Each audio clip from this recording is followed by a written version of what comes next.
Ako po si Janicel, ang DTF operator ng Transfer It Lucena. Ito po ay nagamit ng 6 na araw na may 61 total meters. Ito po ang printer header yan. Ito po ay napalitan noong February 28, 2024. Ito naman po ang cupping na may 70% good condition pa po. Head clean.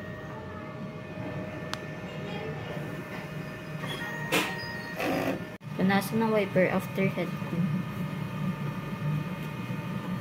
Self test.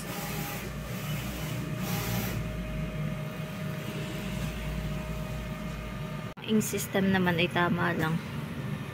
Ang waste tank ay nalinis kanina. Naman po yung stocks namin ng used, unused, at fill. ABR at ground wire. Ito naman po yung nabawas naming white. Isang white, isang cleaning solution, at isang film. Ito po ang aming weekly checklist. Ito naman po ang daily output namin.